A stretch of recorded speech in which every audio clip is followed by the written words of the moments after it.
When you first start growing flowers, I think one thing you always really worry about is, will I have flowers next week? Because when you walk through and you harvest them all, you're kind of like, what am I going to have next week? Because likely you'll have orders. And so today we're going to talk about when you should start your flowers and what flowers you should grow so that you will have blooms all season long. I did it my entire career of growing. I would walk into the week and I'd kind of always have a little knot in my stomach, hoping that, will I have enough flowers? What's going to be blooming next week? Did I plant a solid seeding schedule so that next week, the next thing that comes into bloom is ready on time?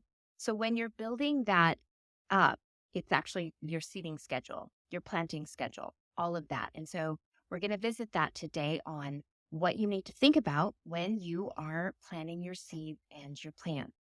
Now, there's two things that determine when you're going to start your seeds for this succession planting. And the first one is simply to know that when it comes to the calendar, when you're dealing in the agricultural world, you actually are dealing with week numbers.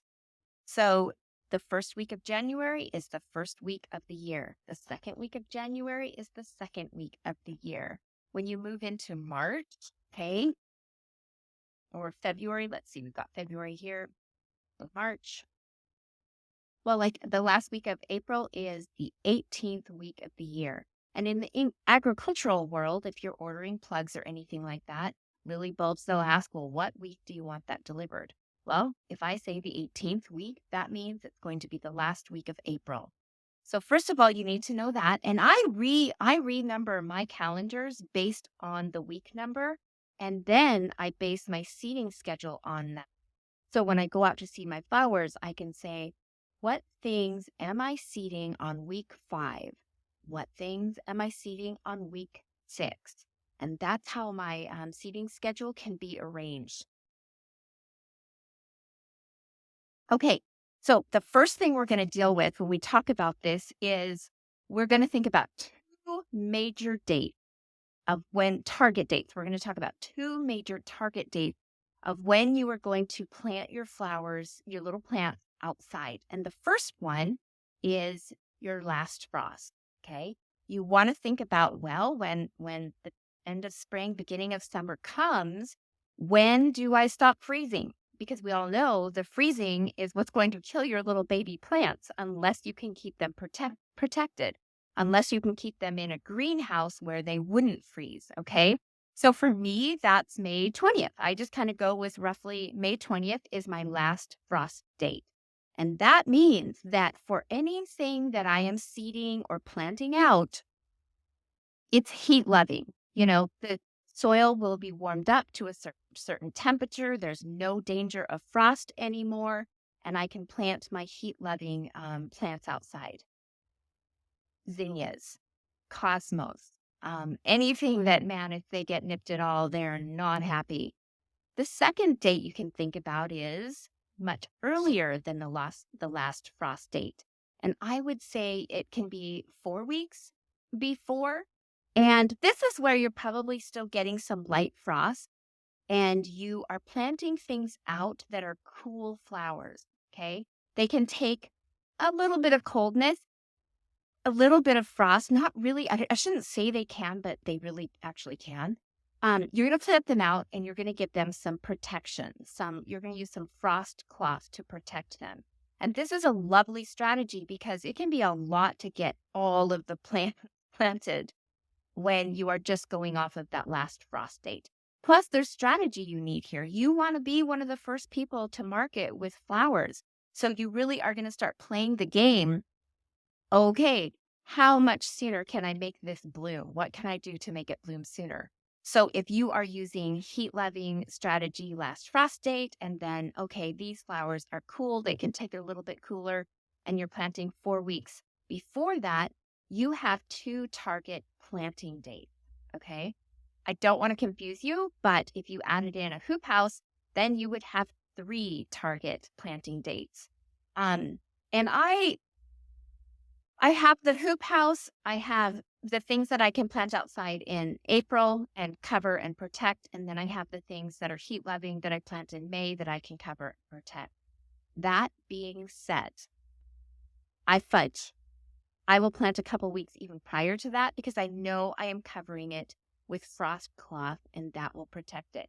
So those heat loving plants that my last target frost date is May 20th. I actually am going to plant them outside at the beginning of May because I'm using a heavy duty row cloth cover to protect them. And that's pretty successful. Let's say, okay, I want some sunflowers in the hoop house. So I've planned that out. For me, that's just 4 weeks before my target planting date. And then I'm going to plant some in the field for April. And so I'm going to plant my target planting date or seeding date. From my target planting date, I will seed 4 weeks prior to that for the April 15th planting. And then I'm going to have the May planting.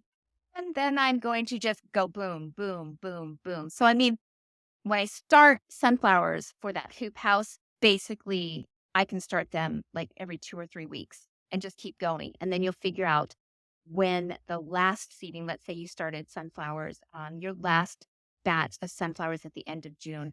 By that time, I've already flipped. I'm not actually doing them in cells anymore. I'm not making plugs. I'm direct seeding into the ground out in the field. But I will stop doing that at the end of June because they just aren't going to mature and bloom for me, even if I am using a short like maturity, a sunflower seed that has a short maturity date, 55 days. Literally, if you plant seeds outside, direct seed them and 55 days until they bloom, it is not. Okay. That is under perfect planting conditions and perfect temperature conditions is when that would happen. That would be a controlled environment and the outdoors is not controlled. So, you can use it, but don't count on it. It's not going to be exactly right.